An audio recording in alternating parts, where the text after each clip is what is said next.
नमस्कार. तर अबीर गुलाल मालिकेच्या आजच्या भागात आपण पाहिलं की श्री ही अगस्त्याला तिच्या मनातील भावना ह्या एका डायरीमध्ये लिहित असते. श्री डायरीत लिहिते की फक्त खंत एकच गोष्टीची वाटते की माझं तुझ्यावर किती प्रेम आहे हे मी तुला कधीच सांगू नाही शकले आणि कधीच सांगणार पण नाही. आणि आता तर नाहीच, कारण मला माहीत आहे तुझ्यात आणि माझ्यात जमीन आसमान एवढं अंतर आहे. मी लाख स्वप्न रंगवली ना तरी ती पूर्ण नाही होणार, कारण माझी स्वप्न ना फुलपाखरासारखी आहेत. ती ना हात लावण्याआधीच उडून जातात. त्यामुळे मी नाही व्यक्त करणार माझं प्रेम तुझ्यापुढे. पण आता माझं एकच लक्ष आहे, सुलक्षणा मॅडमला दिलेला शब्द पूर्ण करायचा. तुझं आणि शुभ्रा मॅडमचं लग्न लावून द्यायचं. त्यामुळे सगळं बाजूला ठेवून आता मी तेच करेन. पण एक सांगू, जीवात जीव असेपर्यंत ना मी तुझ्यावर तेवढंच प्रेम करेन जेवढं आज करते, अगदी शेवटच्या श्वासापर्यंत तुझीच. आणि ती खाली लिहिते की तुझीच तडतड फोडणी. डायरीमध्ये हे सगळं लिहिल्यावर श्री खूप रडत असते आणि म्हणते या भावना ना तुझ्यापर्यंत कधीच पोहोचणार नाहीत अगस्त्य. यानंतर आपण पाहतो श्री त्या डायरीत बघून रडत असते. ते लिहिलेलं पान फाडून ती हातात घेते व त्या पानाचे तुकडे करून ती डस्टबिनमध्ये फेकते. तितक्यात तिथे शुभ्रा तिने डस्टबिनमध्ये टाकलेले रिपोर्ट्स बघायला श्रीच्या खोलीत येते आणि श्रीला ते कागदाचे तुकडे डस्टबिनमध्ये टाकताना बघते. हे बघून शुभ्रा खूप घाबरते आणि स्वतःशीच म्हणते, बापरे, ही तर डस्टबिनजवळच उभी आहे, हिने बघितले तर नसतील ना ते रिपोर्ट्स. असं म्हणून शुभ्रा घाईने डस्टबिनजवळ येते. तेव्हा ती श्री तिला विचारते की मॅडम तुम्ही इथं काय करायला लागले, काय हवं होतं का. शुभ्रा एकदम घाईने तो डस्टबिन घेऊन खाली बसते व तो डस्टबिन उलटा करून त्यातला सगळा कचरा खाली फेकते आणि वेड्यासारखी ते रिपोर्ट शोधायला लागते. इकडे श्रीला काहीच समजत नाही की नक्की काय चाललंय. श्री शुभ्राला विचारते, अहो मॅडम, काय झाले तरी काय शोधताय तुम्ही, मी काय मदत करू का, सांगा मला. पण शुभ्रा मात्र ते रिपोर्ट्सचे तुकडे गोळा करत असते. हे बघून श्री खूपच घाबरलेले असते.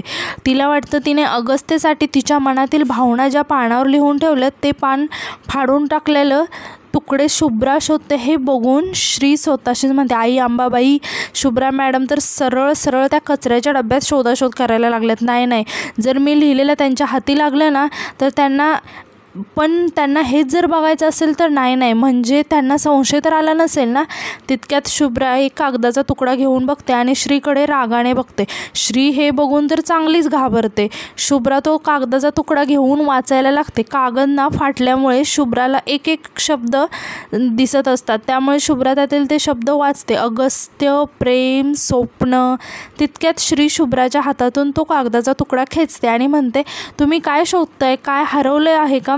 तर शुभ्रा म्हणते, हे काय लिहिले श्री तू, आणि हे असं डस्टबिनमध्ये का पडले. यावर श्री म्हणते, अहो ती जुनी कागदपत्रे होती ना, ती पर्समध्ये अशीच पडून होती म्हणून ती टाकलीत मी, बाकी काय नाही. पण तुम्ही काय शोधत होता. शुभ्रा श्रीला विचारते की मला सांग ना, या डस्टबिनमध्ये अजून कुठले कागद होते का. तर यावर श्री म्हणते की नाही, मी आली तेव्हा असं काय नाही दिसलं मला. तर शुभ्रा म्हणते की श्री खरं सांग, काय केलंस तू त्या कागदांचं. तर यावर श्री म्हणते, अहो मॅडम, मला खरंच नाही माहिती, आत्ताच टाकली कागद, त्यात खरंच काय नव्हतं. शुभ्रा इकडे स्वतःशीच बोलते की ओ गॉड शुभ्रा, तुला खरंच अक्कल नाही आहे. ते रिपोर्ट्स फाडले तर निदान पेटवून तरी टाकायचे, पण आता ते रिपोर्ट जर दुसरं कोणाला सापडलं असेल तर मग. आणि यानंतर आपण पाहतो की मिली इकडे कागदाचे फाटलेले तुकडे व्यवस्थित एकमेकांना जोडत असते. मिली म्हणते की यात काही तुकडेच नाही आहेत, पण नक्कीच काही ना काहीतरी मिळेल, ट्राय तरी करायला पाहिजेच. मिली ते सगळे तुकडे व्यवस्थित टेपच्या सहाय्याने जोडून घेते. तिला सिटी हॉस्पिटलचं नाव दिसतं, पण कुणाच्या नावाचे रिपोर्ट्स आहेत हे दिसत नसल्यामुळे तिला काहीच समजत नसतं. मग ती कोणाला तरी फोन करते आणि सांगते की हॅलो, हे एका हॉस्पिटलचे रिपोर्ट्स आहेत, पण कुणाचे आहेत हे कळत नाही, पण यात खूप काहीतरी इम्पॉर्टंट आहे, नाहीतर शुभ्रा मॅडम मला असं अंधारात नाही ठेवणार. यानंतर आपण पाहतो की श्री इकडे खूप घाईत असते, लग्नासाठी लागणाऱ्या सामानाची तयारी करत असते. तितक्यात तिथे शुभ्रा येते आणि श्री शुभ्राकडे बघून म्हणते, शुभ्रा मॅडम अहो लय भारी दिसताय आज तुम्ही, तर एकदम राजकुमारीसारखं दिसताय. काय अहो तुम्ही राजकुमारीसारखं दिसताय नाही, तुम्ही राजकुमारी आहेच. यावर शुभ्रा म्हणते, श्री आता आम्ही निघतोय पण माझं एक काम राहिलं. मग श्री म्हणते, सांगा की मी करते. तर शुभ्रा म्हणते, पण तुला जमेल का? तर श्री म्हणते, घ्या, न जमायला काय झालं, सांगा कुठलं काम आहे, मी करते.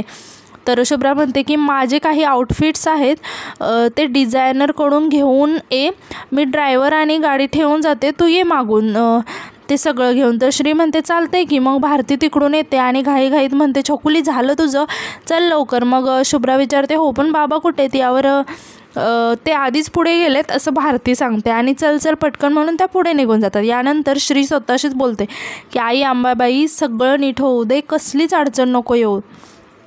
इकडे मात्र शुभ्राला कारस्थान करायचं असतं. ती म्हणते की आत्ता या डिझायनरलाच मेसेज करते की 1 तासाने ये, बरोबर ही श्री अडकून बसेल. आणि हे गायकवाड पण ना हिला इतकी किंमत का देत आहेत काय माहिती.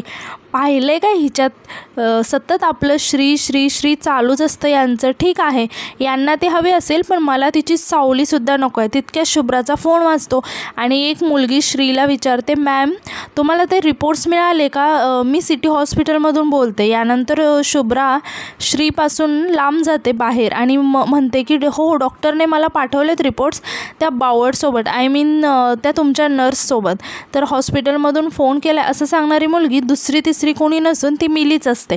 मिली म्हणते की ठीक आहे, काही असेल तर आम्ही सांगतो, पण मॅम तुम्ही सांगू शकता का की कुठली टेस्ट केली होती तुम्ही?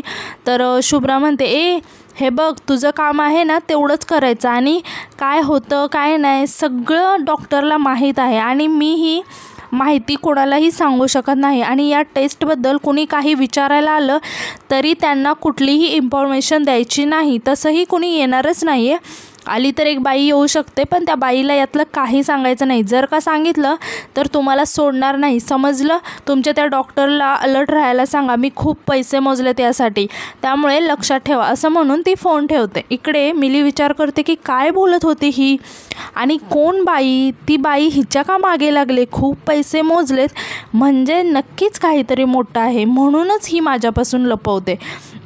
तर आणि कसली टेस्ट काय. यानंतर आपण बघतो की श्री इकडे कोणाची तरी वाट बघत असते आणि खूप वैतागलेले असते की किती उशीर झाला आहे, शुभ्रा मॅडम ओरडतील मला. तितक्यात शुभ्राचे ड्रेस घेऊन शुभ्राची डिझायनर येते. श्री तिला खूप ओरडते की किती वेळ झाला, 1 तास झालं मी वाट बघते. ती डिझायनर म्हणते की मी मुद्दाम नाही गेलं मॅडम, तुमच्या मॅडमनेच मला. तितक्या श्री म्हणते काय हरकत नाही, मला लय उशीर झाला. तर ती मुलगी म्हणते की असं ऐकले की मॅडम डेस्टिनेशन वेडिंग करणार आहेत, म्हणजे बऱ्याच वेळा असं आम्ही पाहिले की आपल्याला माहीत नसलेल्या ठिकाणी लग्न अरेंज केलं आणि नेमका घोळ होतो. तसं काही व्हायला नको, प्रॉब्लेम नको. तर श्री म्हणते की तुम्ही काय बोलताय, मला काहीच कळत नाही. तर ती डिझायनर मुलगी म्हणते की सॉरी, मी एका वेगळ्याच मुद्द्याकडे वळत होती. तुम्ही एक काम करता का, आता शुभ्रा मॅडम नाही आहेत पण तुमची अंगकाठी एकदम त्यांच्यासारखीच आहे, तुम्ही हा ड्रेस घालून बघाल का? म्हणजे फिटिंग म्हणजे काही प्रॉब्लेम आला तर मी लगेच करून देईल, नाहीतर माझी नोकरी जाईल. ओ प्लीज मॅडम, रिक्वेस्ट करते मी तुम्हाला, प्लीज हे ड्रेस घालून बघा, असं म्हणून ती मुलगी खूप रिक्वेस्ट करत असते. पण श्री मात्र म्हणते की नाही अजिबात नको, मी नाही घालणार, तुम्ही काय बोलायला लागलाय. तर ती मुलगी खूपच रिक्वेस्ट करते. यानंतर श्री ते कपडे घालायला तयार होते आणि श्री ती कपडे घालते. श्री खूप सुंदर दिसत असते त्या कपड्यात. इकडे अगस्त्य श्रीला फोन करत असतो की मात्र श्री अगस्त्याचा फोन उचलत नाही. अगस्त्य खूप टेन्शनमध्ये येतो की श्री काय झालं आहे, प्लीज फोन उचल. पण काही केलं श्री फोन उचलत नसते. तेव्हा अगस्त्य म्हणतो श्री असं मुद्दाम तर नाही करणार, काहीतरी गडबड नक्कीच असेल. यानंतर आपण पाहतो शुभ्रा भारती सगळेच लग्नाच्या ठिकाणी पोहोचलेले असतात. तेव्हा अगस्त्य शुभ्राला फोन करतो आणि विचारतो श्री कुठे आहे, मी तिला किती कॉल केले पण ती उचलत नाही, तुला काय माहीत आहे का? तर शुभ्रा स्वतःशी म्हणते की काय मी इतके कॉल करते तेव्हा हा कधी उचलत नाही आणि उचलला तर कधी धड बोलत नाही, कारणं देत असतो नेहमी. आणि आज श्रीला इतके फोन करतोय, मूर्ख मुलगा कुठला. तितक्यात अगस्त्य म्हणतो की शुभ्रा मी काहीतरी बोलतोय. मग शुभ्रा म्हणते नाही उचललं तर काय झालं, ठीक आहे ना. यावर अगस्त्य म्हणतो की काय ठीक आहे, काय चाललंय तुझं. तर शुभ्रा अगस्त्याला म्हणते की अगस्त्य अरे तू एवढं टेन्शन का घेतोय, फोन सायलेंटवरती असेल. मी पण केलेला तिला फोन, पण तिने नाही घेतला. आणि आम्ही तिला येताना भेटून आलोय. हां एकदम व्यवस्थित आहे ती, काही झालं नाही तुझ्या श्रीला. आणि अगस्त्य एक रिक्वेस्ट करते तुला की तू ना टेन्शन घेऊ नको. तू असा अस्वस्थ असला ना की माझंसुद्धा मन कुठेच लागत नाही, सतत तुझी काळजी वाटते, असं नको वागू प्लीज. तर अगस्त्य इकडे काहीच बोलत नाही. मग शुभ्रा विचारते की अगस्त्य ऐकतोय ना तू. तर अगस्त्य म्हणतो की मी कामात आहे, चल तुला नंतर फोन करतो. आणि असं म्हणून अगस्त्य फोन कट करतो. आणि इकडे शुभ्रा खूपच चिडलेली दिसते.